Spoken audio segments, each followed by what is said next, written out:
Salut copain, ça joue bien. Toi, en 1914, maintenant qu'on nous raconte l'histoire que s'est passé la Première Guerre mondiale, puis qu'est-ce qui s'est passé en 2014? Eh ben, un remake de la Première Guerre mondiale, avec le début de la guerre en Ukraine, ils vont dire. Elle est moins violente en Ukraine, c'est moins, mais elle est plus longue. Hein, l'autre, c'était la guerre de 14-18. Puis dès que la guerre s'est finie en 18, 19-21, c'était la grande épidémie, la grippe espagnole. Maintenant, si tu prends du recul sur la grippe espagnole, puis tu te dis, bah, c'était la même grippe que le corona, hein, que le Covid, bah, tu vois, l'épidémie que ça devait être, pas grand-chose finalement. Mais dans l'histoire, c'est comme aujourd'hui, toi, tu as vécu le Covid, tu sais, hein, puis tu sais qu'aussi cette guerre en Ukraine, elle perpétue.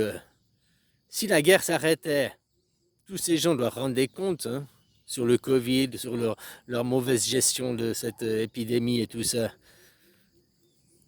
Épidémie que l'autre il dit, oh, c'est Sleepy Biden. Hein? Il met la faute sur Biden, mais il oublie Trump. Mais il a oublié que c'est Trump qui a signé l'ordre, je ne sais plus le nom de l'acte, là, pour une vaccination rapide.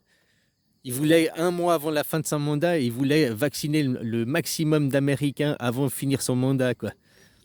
Donc, euthanasier les gens, hein. Oh, Trump, bah non, c'est lui qui a donné l'ordre mondial d'euthanasie, quoi. Donc, tu vois qu'il a fait la guerre.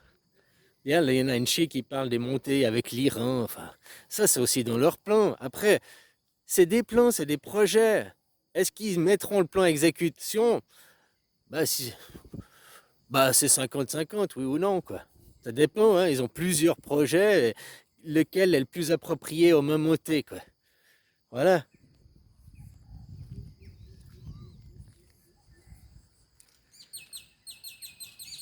Affaiblir l'Iran, depuis 1979 que c'est une démocratie, plus que Israël en tout cas, c'est devenu l'ennemi à abattre. C'est le dernier problème, le dernier nœud pour leur grand Israël, le dernier problème qu'ils ont là-bas, quoi.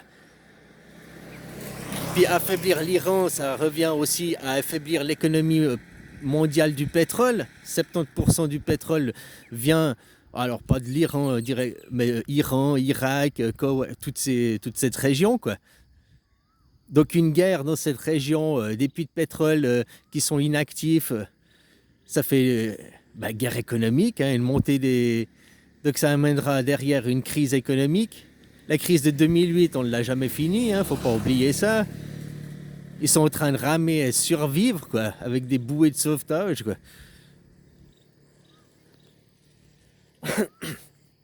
Et c'est pas Trump qui le fait.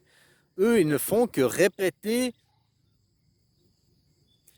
la même chose, tout le temps la même chose. Qu'est-ce qui s'est passé le siècle d'avant, 1913, 1800? Eh bien, c'était Napoléon qui a fait son invasion, il est venu envahir la Suisse. Tu vois, il faut pas oublier que moi, on me disait, ouais, toi, t'es suisse, qu'est-ce que tu nous parles de la France, t'es pas français. Mais je suis suisse en roman. Tous les cantons suisses romans étaient, étaient français. En tout cas, ils n'étaient pas suisses avant la Révolution.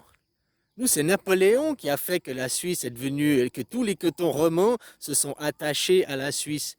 Avant, si tu prends, là j'entendais hier quelqu'un là sur Blast, il parlait d'une émission de Rousseau, il disait Rousseau, né à Genève, en Suisse, en 1712. Eh ben non.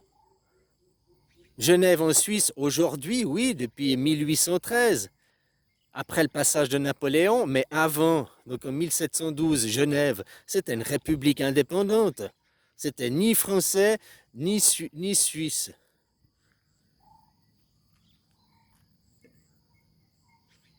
Et ça depuis 1482, ou je sais plus con. Voilà quoi. Le canton de Vaud, ils n'étaient pas en Suisse, le canton de Vaud, depuis 1813-15 aussi. Tous les cantons romans ont été rattachés après le passage de Napoléon. Quand Napoléon il a créé la République française avec la Suisse, il a créé la République suisse, qui nous, en 1803, je crois que c'était, je sais plus les dates, hein, tu vas vérifier. Puis je crois en 1813, on a dit va chier, on a créé la Confédération helvétique. Les Helvètes, c'est une tribu gauloise, hein. Oh, vous n'êtes pas des Gaulois. Mais on est peut-être même les derniers Gaulois. On a encore du franc, nous. On n'a pas l'euro, hein. On est les Astérix, Obélix, là, les derniers qui résistent à l'Empire, quoi. La petite réserve, là, au milieu de l'Europe. On a encore la démocratie. Une vraie démocratie, pas une pipocratie, quoi, comme chez vous. Bah, tu vois la différence, vous, Macron, vous l'élisez, vous votez pour choisir votre président, mais vous votez pas les lois, elles vous sont imposées. Nous, on ne vote pas nos conseillers fédéraux. Les conseillers fédéraux en Suisse, ils sont nommés, ils sont mis en place, ils ne sont pas votés. Par contre, on vote les lois. Je trouve bien plus intéressant. Ils peuvent, comme ça, ils peuvent mettre n'importe qui. Je mets ça en guillemets parce que en Suisse, il y en a 7, comme les 7 nains, chacun, hein, les 7 ministres, chacun Blanche-Neige. C'est la Suisse, la Confédération, quoi. Qui attend son retour du Jésus, quoi, hein, pour se réveiller, quoi. Ouais, bon, bref, chacun a son rôle. Je préfère qu'on nomme des gens qui sont mis en place parce qu'ils intègrent les valeurs que mettre en place des potiches manipulés qu'on détient par la peau des couilles, quoi. De toute façon, après, chez nous en Suisse, même si tu mettais des potiches tenues par la peau des couilles, vu que derrière il faut voter par le peuple, bah, ça fait un contre-pouvoir.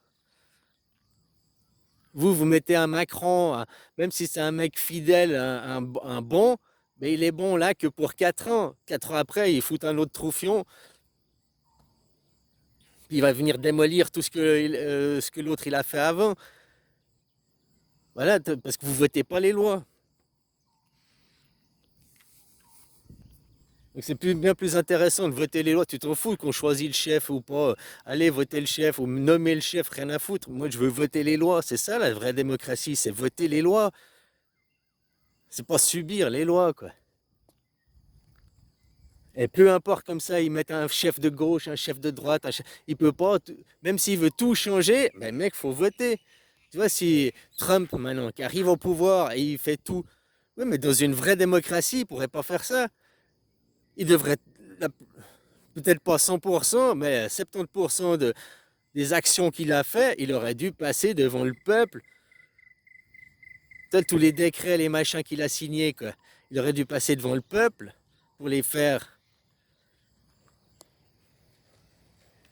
Enfin voilà, eux, ils ne font que de répéter l'histoire, ils font que de répéter dans 100 ans, projette-toi dans 100 ans, en 2120, et puis on t'apprendra l'histoire d'aujourd'hui, puis il dira, oh, en 2014 ont commencé les prémices de la Première Guerre mondiale, hein, alors là, elle ne se sera pas arrêtée en 2016, 2018 comme la Première Guerre mondiale, puis après il y a eu une épidémie, là ils vont dire il y a eu l'épidémie, mais là on avait de la médecine, on a pu contrer l'épidémie, la guerre s'est pas arrêtée, elle a pris l'escalade après en 2022, l'escalade pour cacher leur fake épidémie, quoi. Ça nous on le sait, mais dans 100 ans les gens ne le sauront pas, ça, s'il n'y a personne qui vient corriger, hein, faire des correcteurs d'histoire, quoi.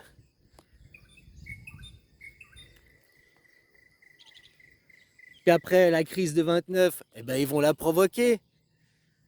Tous les économistes, ils disent, bon, ok, à court terme, ça va sauver l'Amérique, mais à long terme, ça va créer une crise. On va remonter à la crise de 29, quoi. Mais ça, on va la vivre, la crise de 29. Je te dis déjà, là, si on fait 100 ans, les cycles de 100 ans, quoi. Mais moi, je t'avais déjà fait l'analyse qu'on ait déjà fait le cycle. La crise de 2008 correspond à la crise de 29. Et Covid-19, 1939, hein, on est en plein dedans, quoi. On a 80 ans d'écart, quoi. La Première Guerre mondiale, c'était 2001, c'était. Ils ont envahi 2003, là, ils ont envahi le Koweït, le- l'Irak, la Saddam, la fausse guerre, le faux prétexte avec les tours jumelles. Donc voilà, à 80 ans d'écart, ils répètent, quoi. Ou bien aussi à 100 ans, quoi. Maintenant, les deux théories peuvent se valoir, hein.